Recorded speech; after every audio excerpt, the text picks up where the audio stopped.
Bonjour et bienvenue. Aujourd'hui, nous allons explorer un territoire intime et souvent douloureux, celui des relations où la liberté s'effrite sans que l'on s'en aperçoive. Comment peut-on perdre sa liberté sans jamais être enfermé? C'est la question centrale qui se pose au cœur d'une relation avec une personnalité narcissique. Imaginez un instant. Vous êtes dans une relation et vous commencez à faire des choses qui ne vous ressemblent pas, des choses que vous ne feriez pas en temps normal. Peut-être cessez-vous d'aborder des sujets qui vous tiennent à cœur, ou des problèmes que vous auriez normalement soulevés sans hésiter. Vous vous surprenez à décliner des invitations que vous auriez acceptées avec joie auparavant. Lentement, presque imperceptiblement, vous modifiez des aspects de votre personne. Votre façon de vous habiller, de dépenser votre argent. Est-ce que cette description résonne en vous? Dans certains cas extrêmes, il s'agit d'un contrôle coercitif intense, où l'on vous dit clairement ce que vous pouvez ou ne pouvez pas faire. Mais dans la majorité des situations, la dynamique est bien plus subtile, bien plus insidieuse. Personne ne vous dit jamais explicitement « tu n'as pas le droit de faire cela ». Et c'est là que réside le malaise le plus profond. Si quelqu'un vous demandait « est-ce qu'il ou elle t'a dit de ne pas voir tes amis ?» Votre réponse serait probablement « eh bien, non, pas directement ». Mais chaque fois que j'invite quelqu'un, l'atmosphère devient si tendue, si pesante, que c'en est embarrassant. Chaque fois que j'exprime un besoin ou une critique, c'est le début d'une guerre psychologique. Alors non, on ne me l'a jamais interdit. Mais j'ai compris le message. C'est ici qu'intervient la puissance redoutable du non-dit. Dans ces relations, vous vous sentez contrôlé sans qu'aucune demande directe ne soit jamais formulée.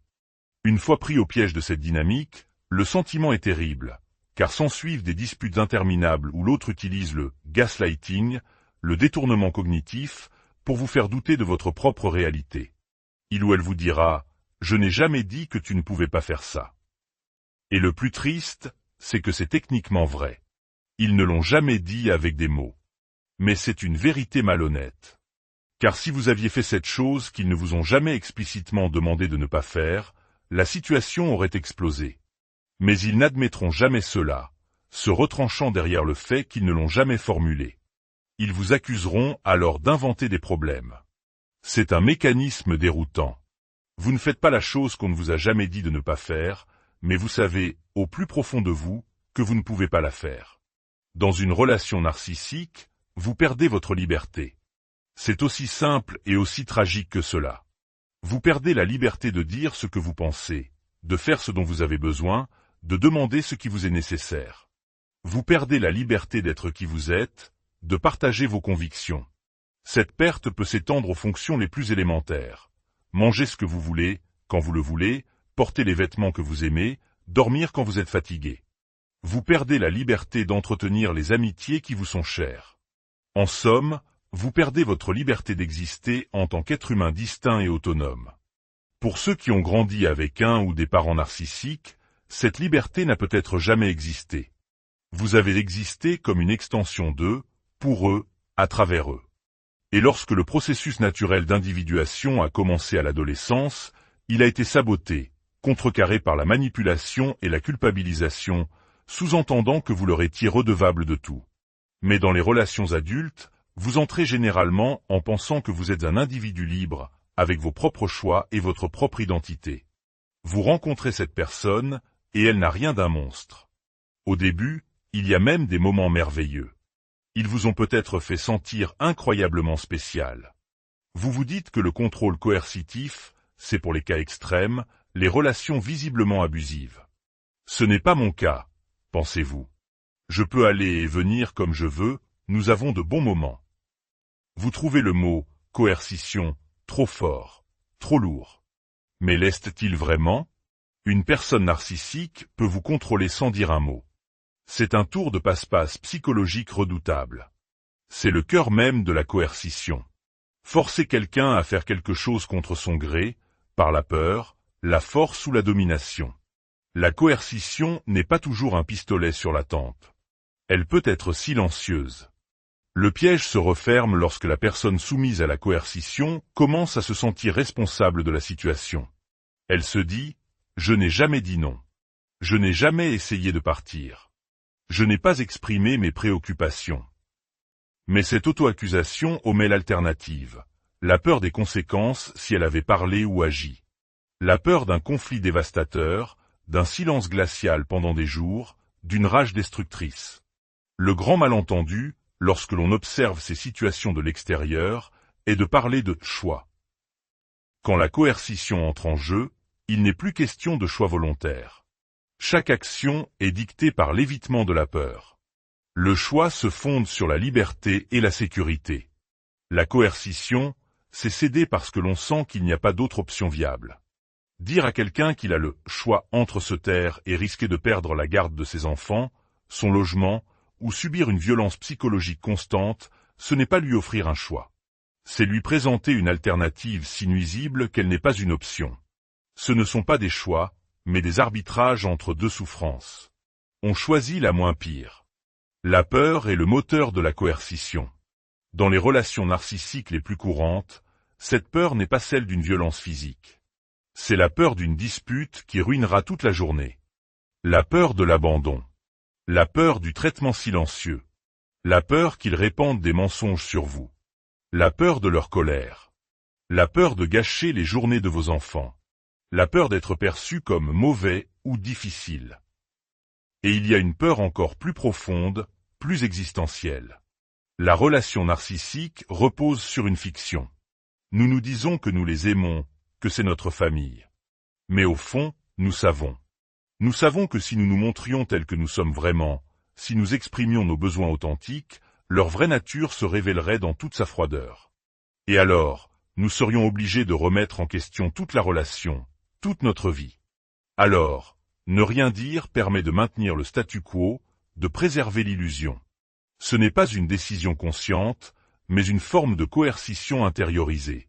Cette perte de liberté, cette coercition chronique, c'est l'essence même de la relation narcissique. Quand l'amour rencontre la coercition, c'est ce qu'on appelle un lien traumatique. C'est pourquoi tant de survivants se voient poser cette question cruelle. Si c'était si terrible, pourquoi n'es-tu pas parti? Les gens qui n'ont pas vécu cette dynamique ont tendance à blâmer la victime, à lui reprocher d'avoir choisi la voie de la facilité. Ils ne comprennent pas que les barreaux de la prison étaient invisibles. Ils ne voient pas que le contrôle était implicite. Et parce qu'il était implicite, il est incroyablement difficile pour les survivants d'obtenir du soutien, parfois même de la part des professionnels de la santé mentale. Le processus est lent. Vous rencontrez quelqu'un, vous tombez amoureux. Au début, ce sont de petits ajustements. Vous arrêtez de voir cet ami aussi souvent. Vous évitez ce sujet de conversation. De petits changements, lents, progressifs. Vous sentez à quelle vitesse l'atmosphère peut devenir glaciale lorsque vous êtes simplement vous. Alors, petit à petit, plume par plume, vous vous arrachez vos propres ailes. Et ce n'est jamais assez. Un jour, vous cédez à la coercition sans même y penser. Votre soumission devient un réflexe. Et vous vous sentez perdu, et vous vous blâmez pour cela aussi. Vous vous blâmez de vous être perdu vous-même. Pourtant, cette capitulation, cet abandon de vos libertés, n'a jamais été demandé directement. Il a été suggéré, insinué. Et si vous osez le souligner, on vous traitera de dramatique, de trop sensible. Le gaslighting creuse le fossé un peu plus. Imaginez que vous annuliez une soirée avec des amis parce que votre partenaire a dit qu'il voulait dîner avec vous. Vous ne le mentionnez même pas, sachant que cela créerait un problème. Puis, à la dernière minute, il change d'avis. Si vous exprimez votre déception, il vous répondra froidement « Je ne t'ai jamais demandé d'annuler ta soirée ». Et il a raison. Techniquement. C'est là que les disputes deviennent un labyrinthe sans issue, basé sur des faits isolés qui masquent la dynamique globale de contrôle. Cette coercition tacite est puissante parce qu'elle fonctionne en nous faisant croire que nous sommes complices de notre propre effacement. Mais tout ce que vous faites, c'est essayer de préserver une connexion, d'éviter le conflit, de maintenir un lien avec quelqu'un que vous avez aimé, ou que vous aimez peut-être encore. Pour eux, vous êtes un objet, une commodité. Pour vous, c'est une personne que vous aimez. C'est un palais des glaces rempli de miroirs déformants. Les gens commencent alors à vous qualifier de codépendant, de people pleaser, de névrosé. Non. Cette coercition insidieuse, qui utilise la peur et la manipulation, est le fondement de la relation narcissique. Pour maintenir une illusion de paix et de sécurité psychologique, nous nous adaptons. À la fin, nous nous considérons comme nos propres persécuteurs. Nous nous disons « je suis responsable ». C'est ma lâcheté, ma peur qui m'a paralysé. C'est de ma faute. Cette phrase, c'est l'hymne de tous les survivants. Vous prenez toute la responsabilité, et la personne narcissique n'a besoin d'en prendre aucune. Mais laissez-moi vous le dire avec la plus grande clarté, ce n'est pas vous. La coercition vole la liberté. Les plus grandes blessures sont souvent infligées par les mots qui n'ont jamais été prononcés. Merci de nous avoir écoutés. Prenez soin de vous